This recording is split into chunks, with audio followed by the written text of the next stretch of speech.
Hello, everyone, and welcome back to Pod English for Everyone. I'm Sarah, and I'm really happy to have you here with me today. Maybe you're listening while you're getting ready for work. Maybe you're walking outside, cooking something, sitting on the train, or simply relaxing at home. Wherever you are, thank you for choosing to spend a little part of your day practicing English with me. Today, we're going to talk about something that can completely change the way you learn English. We're going to learn how to train your brain to speak English naturally. Because maybe you already know a lot of English. You understand many of the words you hear. You can read articles. You can watch videos. You know basic grammar.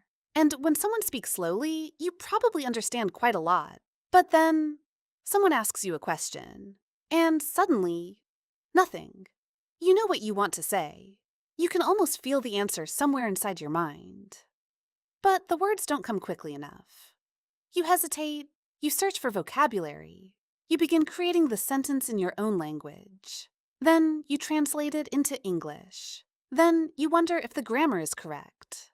And finally, you speak. But by that time, you've already spent several seconds thinking. Does that sound familiar? If it does, today's episode is especially important for you. Because the problem may not be that you need more English. The problem may simply be that your brain isn't yet comfortable using the English you already know. And that's a very different problem. Imagine that you know hundreds of English words, but every word is stored inside a huge room.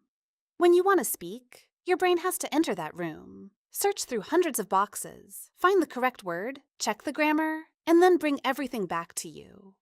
Of course, speaking feels slow. What we want to do is make that process faster. We want common words and expressions to become so familiar that your brain can find them almost immediately. And that's what we're going to work on together today. We'll talk about thinking directly in English, reducing hesitation, improving your listening, using repetition, practicing useful phrases, and creating small habits that make speaking easier over time. And don't worry. You don't need to understand every single word in this episode. Actually, that's part of your practice. Listen to the message, follow the ideas. If you hear a word you don't understand, continue listening. Don't immediately stop. Don't panic. Allow your brain to use the rest of the sentence to understand the meaning. Ready? Great. Let's begin. The first thing we need to understand is that knowing English and using English are two different skills. Think about swimming. Imagine reading a complete book about swimming.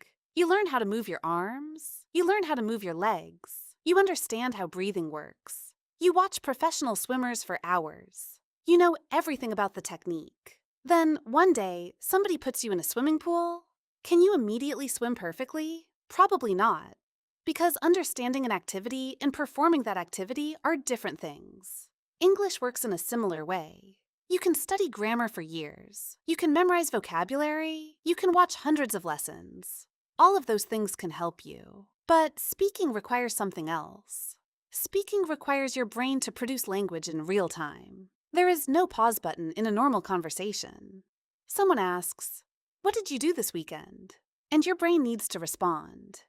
You can't normally say, "Wait 5 minutes while I remember the past tense."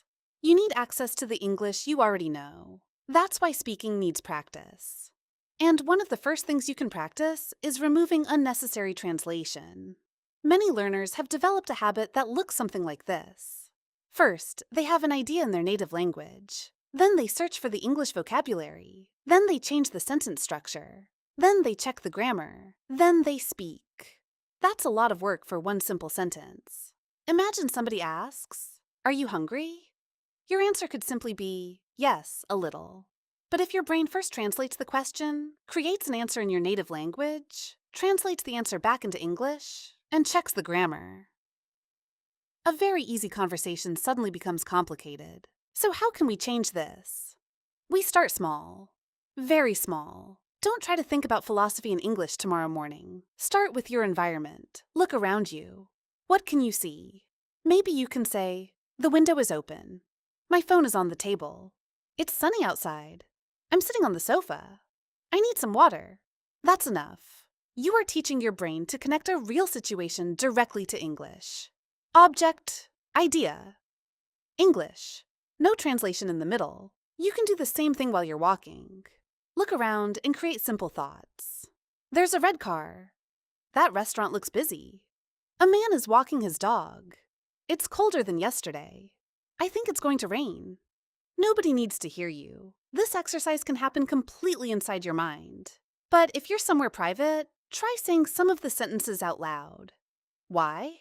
Because thinking and speaking are connected, but they aren't exactly the same skill.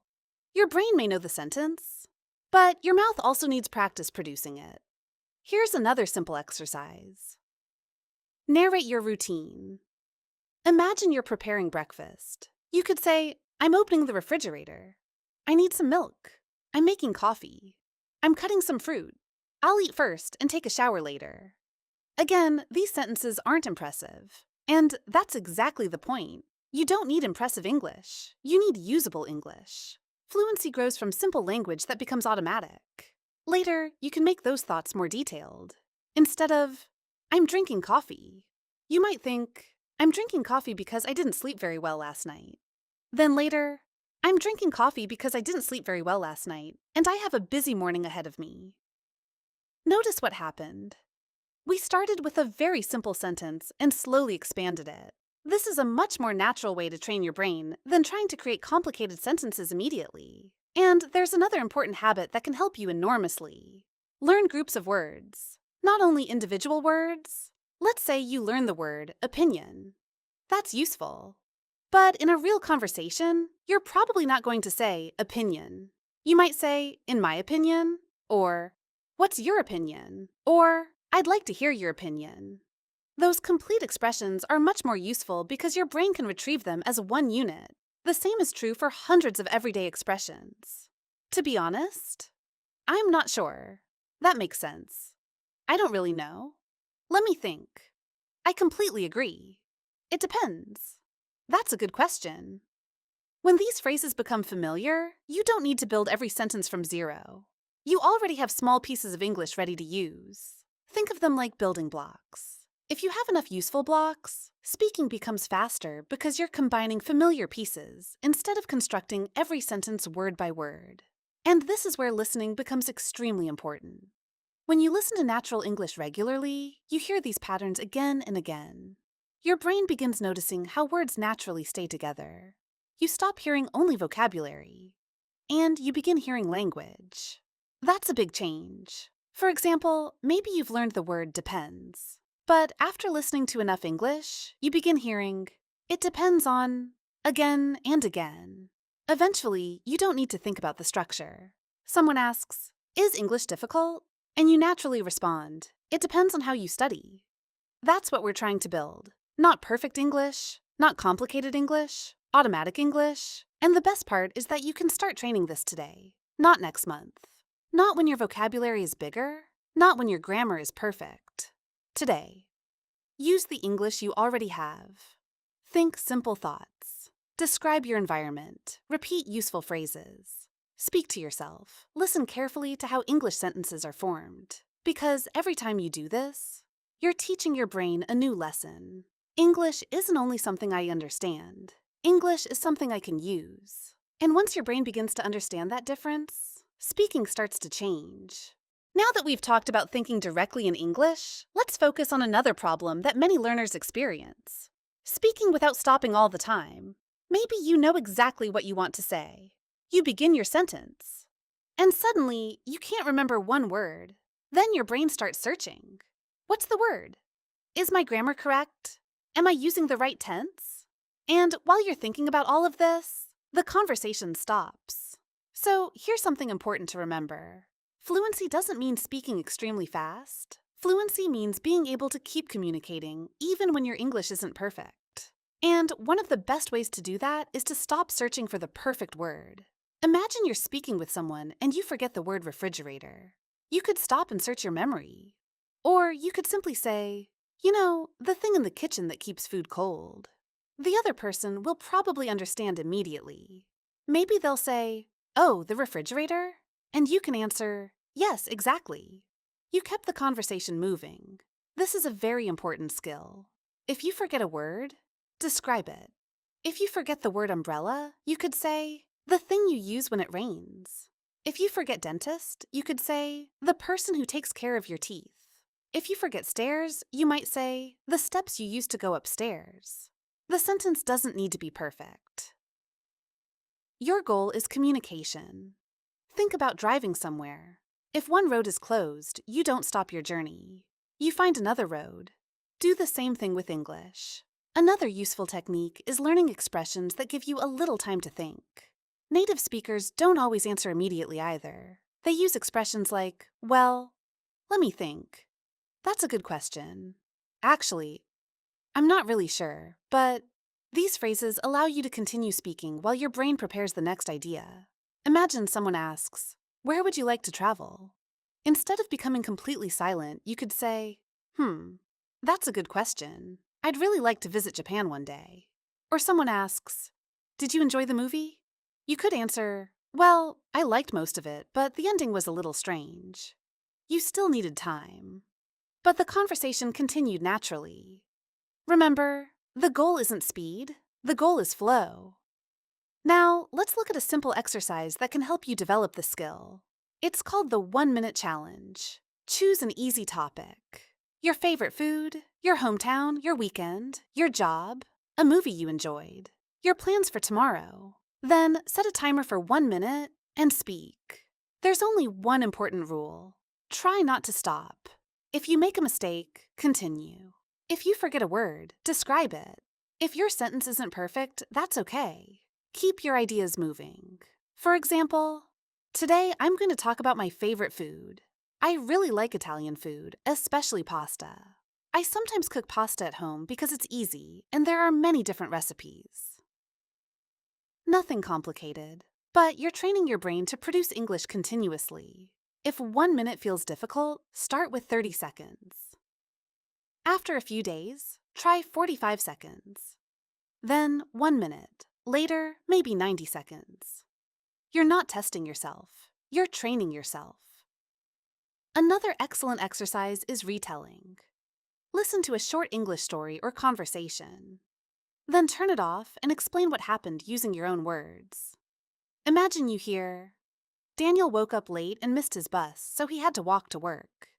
You don't need to repeat the exact sentence. You could say, Daniel got up too late in the morning. He couldn't catch his bus, so he walked to his office. Same idea, different words. This teaches your brain to become flexible. And flexibility is incredibly important because real conversations are unpredictable. You won't always remember the exact expression you want. But if you can express the same idea differently, you can continue speaking. Now, let's add another powerful technique, shadowing. Shadowing means listening to English and repeating what you hear almost immediately. Imagine you hear, I'm meeting my friends after work. You repeat, I'm meeting my friends after work.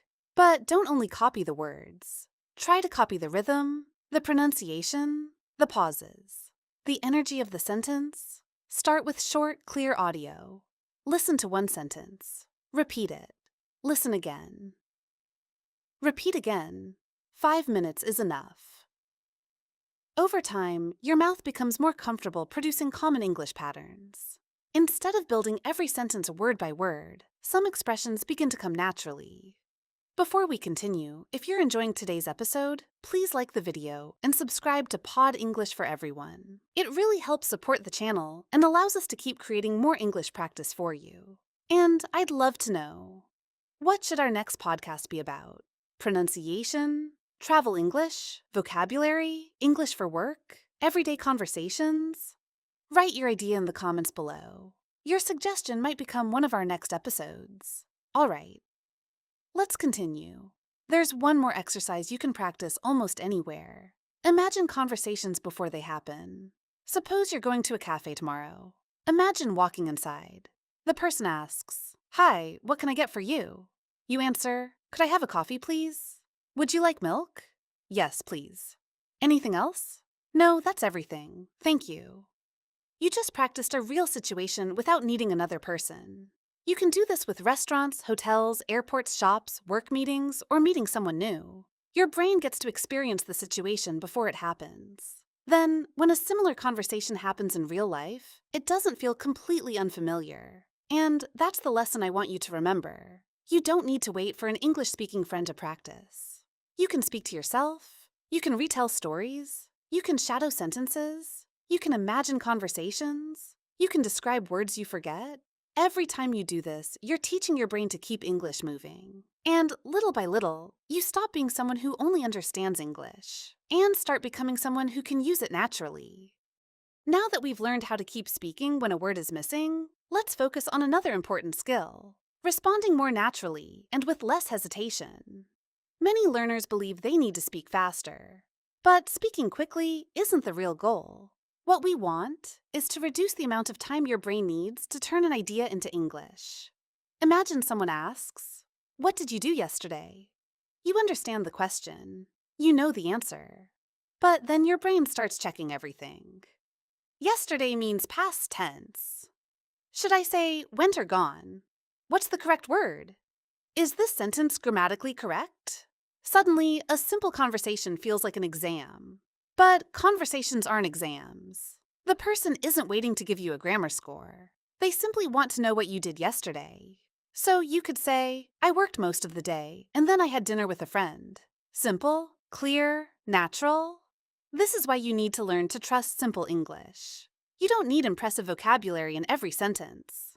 If someone asks, "Why do you like your job?" you could simply answer, "I like my job because every day is different, and I work with interesting people." That's good English. You communicated successfully. One way to make speaking easier is to learn common sentence patterns. For example, "I think that," "It depends on," "Usually the main reason is," "I'd like to," "I've never tried it, but," "the last time I." Think of these phrases as shortcuts. Instead of creating every sentence from nothing, you already have a beginning. Someone asks, "Would you like to live in another country?" You already know, "I'd like to." So you can continue. "I'd like to live abroad for a year because I think it would be an interesting experience." Someone asks, "Do you enjoy cooking?" You can begin. "It depends on how much time I have. I enjoy cooking on weekends, but during the week I prefer something quick." The beginning comes automatically, giving your brain more time to think about the rest. Another excellent exercise is quick questions. Choose 5 everyday questions. For example, "What did you eat today?" "What are you doing this weekend?" "What kind of music do you like?" "What's your favorite place in your city?" "What would you like to learn this year?" Read the first question. Give yourself 2 or 3 seconds. Then answer. Don't prepare a perfect response. Just start speaking. Your answer can be 20 seconds long. Then move to the next question. Tomorrow, answer the same questions again. You may use different vocabulary. You may remember another detail. That's good. You're teaching your brain to respond to familiar situations more quickly. You can also change the questions. Instead of, "What's your favorite food?" try, "What food don't you like?" Then, "What did you eat yesterday?" Then, "What's something you've never eaten but would like to try?"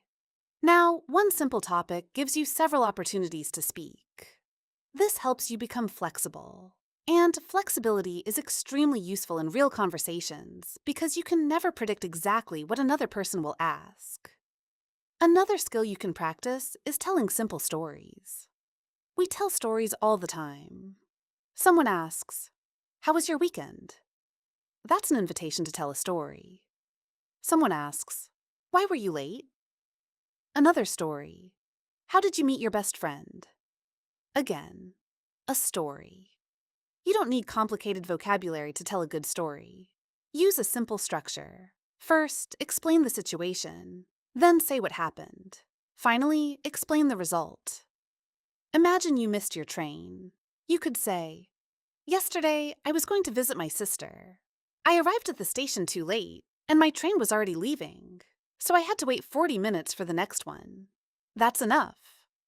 Now, tell the story again and add one detail. "I was really annoyed because it was raining and the station was crowded." Tell it another time and perhaps add how the story ended. You're practicing the same experience without memorizing one exact paragraph. And that's important. Fluency isn't memorization.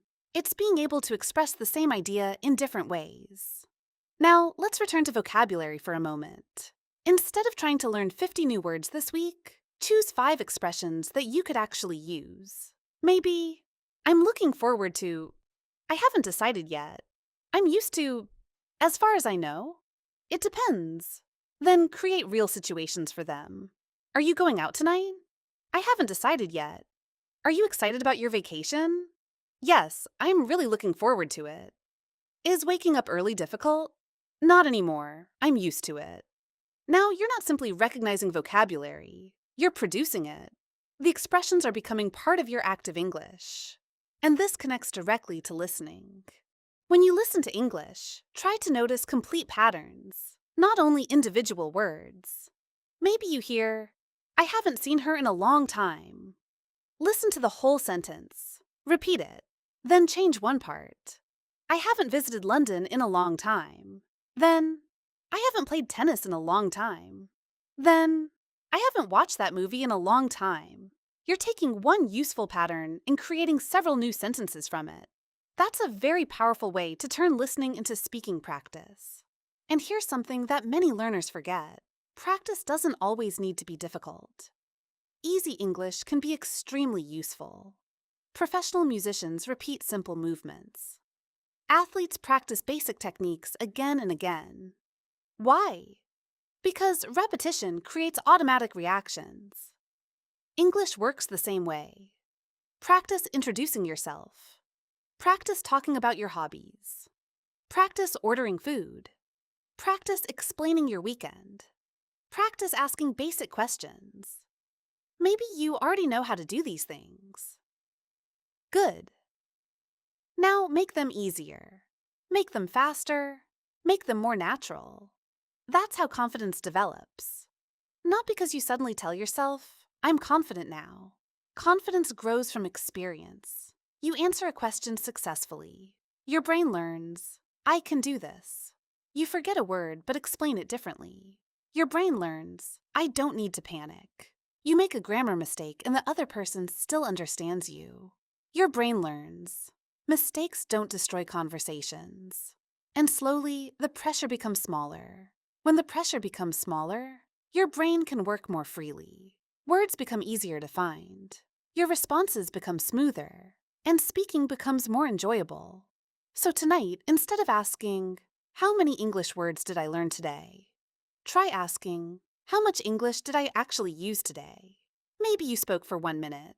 Maybe you answered 5 questions. Maybe you retold a short story. Maybe you practiced 3 useful expressions. That is real training. Because your goal isn't simply to fill your brain with more English. Your goal is to teach your brain how to use the English that's already there. As we reach the end of today's episode, I want you to remember one simple idea. Fluency is not something you wait for. It's something you build. You build it every time you listen to English, every time you speak, every time you make a mistake and continue anyway, every time you choose to express an idea instead of searching for the perfect sentence, and, most importantly, every time you make English part of your everyday life. Today, we've explored several ways to train your brain to speak more naturally. We started with thinking directly in English. Instead of creating every sentence in your native language and translating it, you can begin with very simple thoughts. I'm tired. I need some coffee. It's cold outside. I'm going to work. These sentences may seem basic, but that's exactly why they're powerful. Your brain doesn't need difficult English to develop fluency. It needs English that you can use quickly and confidently. And as those simple thoughts become automatic, you can make them longer. I'm tired because I didn't sleep very well. Then, I'm tired because I didn't sleep very well, so I'm going to have some coffee before I start working. Simple ideas grow naturally into longer sentences. That's how your English develops. We also talked about what happens when you forget a word. Remember, you don't have to stop. You can describe what you mean. If you forget the word umbrella, say, the thing you use when it rains. If you forget dentist, say, the person who takes care of your teeth. This ability is incredibly important. Because fluent speakers aren't people who know every word. They're people who can continue communicating when the perfect word isn't available. And that's a skill you can practice. We also explored shadowing. Listen, repeat, copy the rhythm, copy the pronunciation. Copy the natural movement of the sentence. You don't need 30 minutes. 5 focus minutes can already give your mouth valuable practice.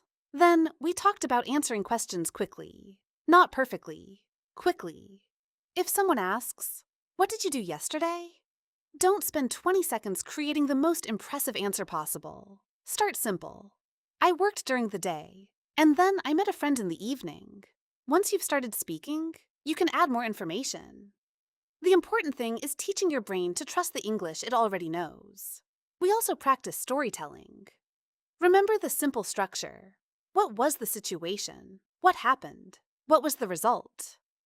That's enough to tell hundreds of everyday stories. Your weekend, a holiday, a funny experience, a problem at work, a meal you cooked, a journey that went wrong. You don't need complicated vocabulary. You need a clear message.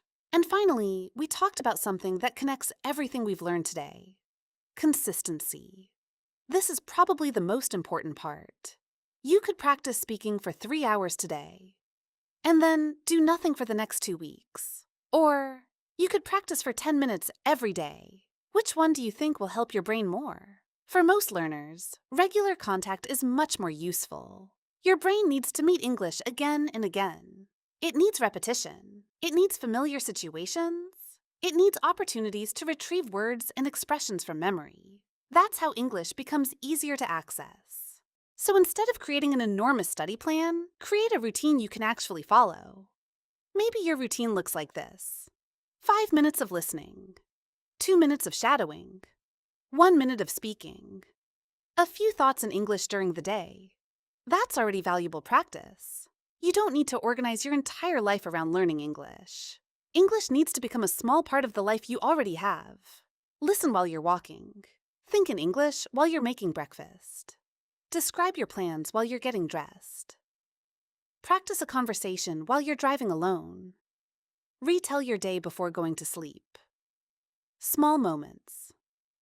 Repeated regularly. That's where progress happens. So before we finish, I have a challenge for you.